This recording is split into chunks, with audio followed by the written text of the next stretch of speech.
pembukuan keuangan atau akuntansi mungkin terdengar sangat menakutkan bagi Anda yang tidak terbiasa atau tidak menyukai hitung-hitungan angka dengan berbagai aturan dan rumusnya. Mungkin ini adalah sisi bisnis yang cukup membosankan bagi sebagian dari Anda yang lebih suka menjalankan bisnis dengan intuisi dan perhitungan sederhana. Namun, ketika bisnis Anda semakin berkembang atau ingin lebih mengembangkan bisnis Anda atau scale up, maka pembukuan keuangan atau akuntansi menjadi hal yang mutlak untuk dijalankan.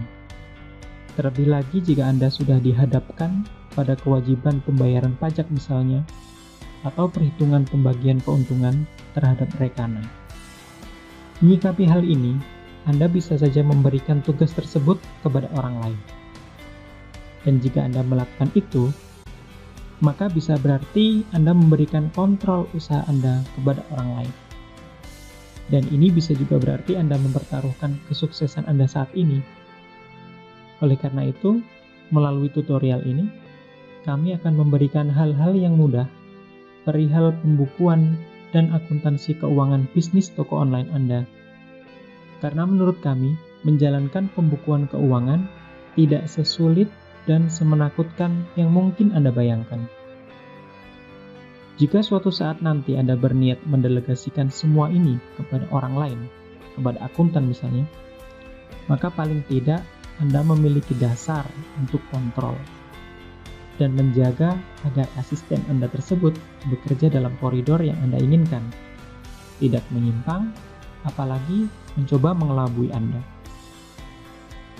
Berikut ini akan kami jelaskan beberapa prinsip dasar dalam mengelola pembukuan keuangan atau akuntansi dalam bisnis toko online Anda. Dengan prinsip-prinsip dasar ini, maka Anda akan lebih memahami kondisi keuangan Anda dan memikirkan valuasi bisnis online Anda secara lebih jelas, sebagai dasar untuk pengambilan setiap keputusan atas langkah yang Anda pilih untuk lakukan. Percayalah, Anda tidak perlu menjadi seorang ahli akuntansi atau menghabiskan waktu lama di bangku kuliah hanya untuk mengelola bisnis online shop Anda secara benar sesuai dengan ilmu akuntansi. Yang pertama, gunakanlah software akuntansi yang kredibel. Armadillo Accounting misalnya adalah software akuntansi yang sederhana dan mudah untuk dipelajari. Jangan memaksakan untuk melakukan pencatatan transaksi hanya menggunakan Excel dan kalkulator. Jika Anda sudah mencoba menjalankan cara ini, pasti Anda paham karena Excel dan kalkulator sama sekali tidak memiliki nilai pakar seorang akuntan untuk membantu pekerjaan Anda yang satu ini. Seberapa sering Anda melakukan kesalahan dan harus koreksi yang alurnya harus Anda atur sendiri. Hampir saja Anda perlu mengerjakan semuanya 2 kali atau bahkan mengulang dari awal. Sekali lagi, hemat waktu Anda.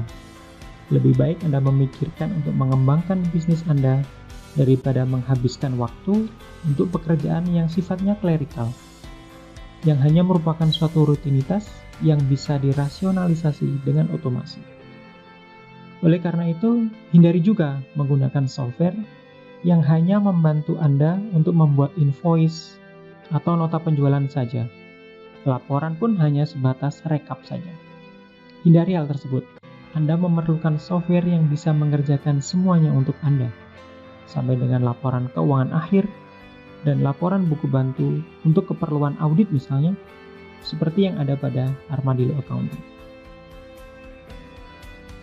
Kedua, pantau arus kas Anda. Cash flow control adalah hal pertama yang harus Anda perhitungkan saat mengambil keputusan. Jika memungkinkan untuk memisahkan rekening bank untuk setiap bisnis yang Anda lakukan, maka sebaiknya itu yang Anda pilih untuk lakukan. Anda perlu tahu jika bisnis Anda memang menghasilkan uang, bukan?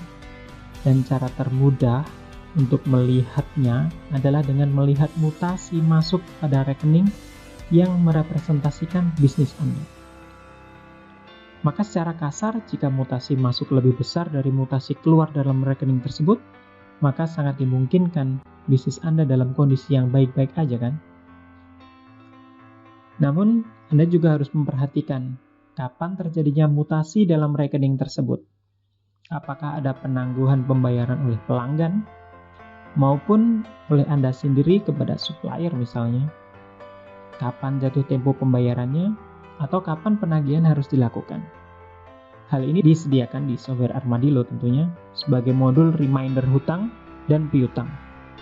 Sehingga Anda bisa tahu dengan mudah berapa kewajiban membayar Anda dalam minggu ini dan berapa besar pendapatan yang akan Anda terima dalam minggu ini. Ada beberapa tips untuk mengelola cash flow bisnis Anda. Yang pertama, jangan membayar apapun lebih awal dari seharusnya. Jika Anda memiliki jatuh tempo sampai dengan 30 hari, maka bayarlah dalam 30 hari. Yang kedua, tawarkan paket pembayaran bulanan atau berkala terhadap pelanggan sebagai penjamin arus masuk keuangan Anda setiap bulan. Ketiga, simpan dana cadangan rekening bisnis Anda untuk berjaga-jaga jika suatu saat terjadi sesuatu yang di luar prediksi. Yang keempat, jangan overcomplicated dalam pengelolaan cash flow. Mungkin Anda sebagai owner hanya perlu fokus ke nominal-nominal tertentu saja yang besar.